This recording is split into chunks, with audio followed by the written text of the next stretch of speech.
So it's Tuesday, February 17th, 2015. Uh, it's about noon because I have a confession to make.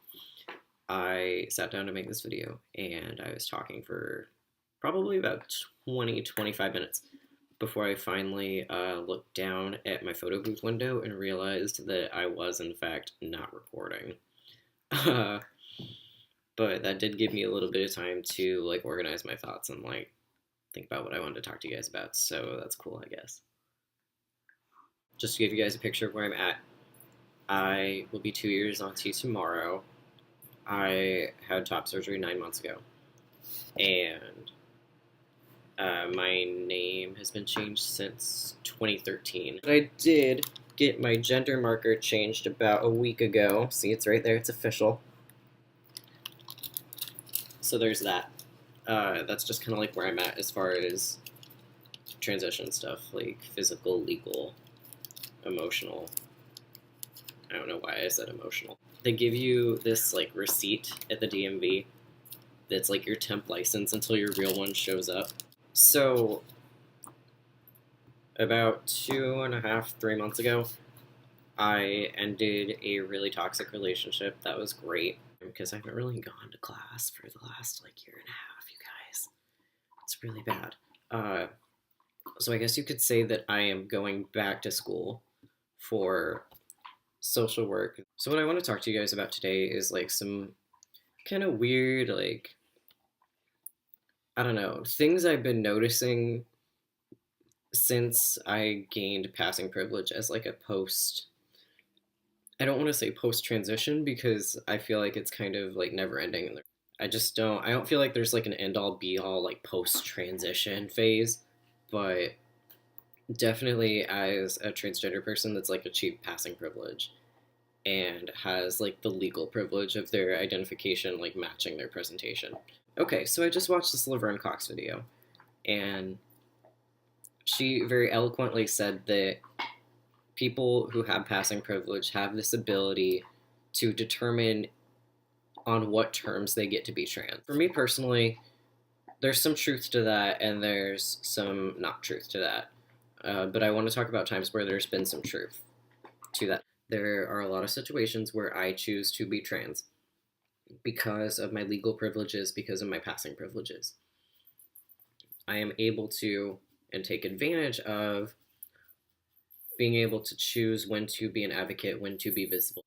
So there are a couple reasons why I do this. The first is because I personally feel that a really important and really effective way to shift attitudes in my community about who transgender people are and to kind of dispel these notions that we're weird and we're different and we're not normal people is by showing them that transgender people are people and allowing them to know me as a person before they know me as a transgender person.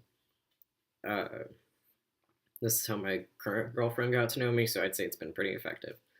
Because media attention definitely sensationalizes transgender people and makes it a spectacle.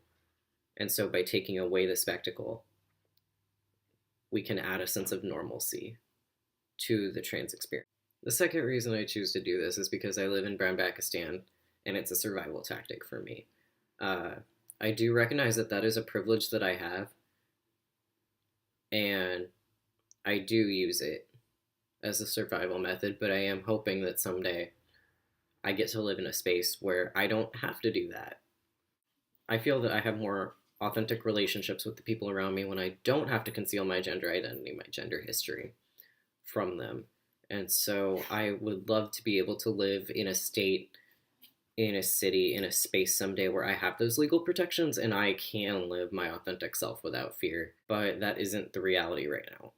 And it's really unfortunate and it's really frustrating. The third reason that I choose to not out myself, or the reason I choose to select when I am trans in various spaces, is because I just don't think it's relevant in every space, At work, it doesn't matter.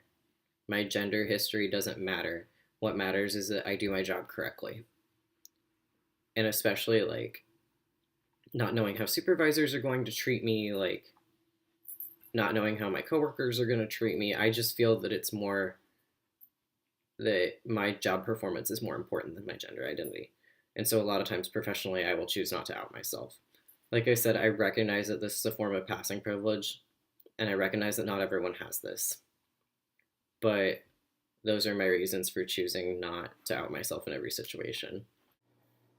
As I said earlier, I live in Brownbackistan, otherwise known as Kansas. And uh, so, with that, I don't know how much you guys have watched the news, but Kansas is in the news again.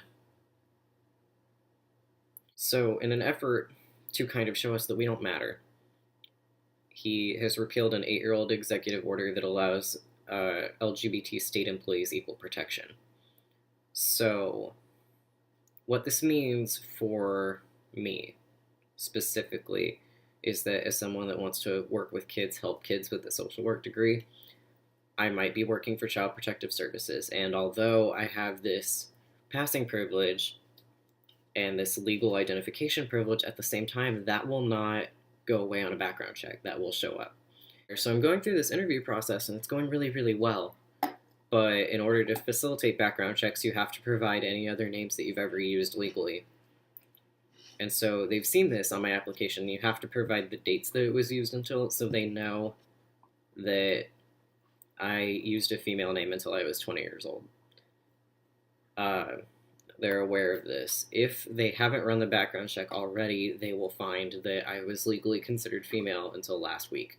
They could legally tell me, like, even though you're really qualified for this job, we're not going to take you because of this. You know, we don't want our children around someone like you. And that's really scary. Qualified people should be able to have the jobs that they are qualified for, regardless. If you agree that everyone who is qualified for a job should be able to have it, regardless of their race, their age, their gender expression, their gender identity, their sexual orientation, whatever, go to your state elections and vote. Vote for the candidates that are going to provide those protections for state employees. The reason Sam Brownback stayed in office is because a third of eligible voters in the state turned out. I know that more than a third of Kansans are dissatisfied with Sam Brownback. So go vote. Do your civic duty and vote, people, because it does matter. So I hope that this video has given you guys a little bit of insight about like passing privilege and why I choose not to disclose all the time.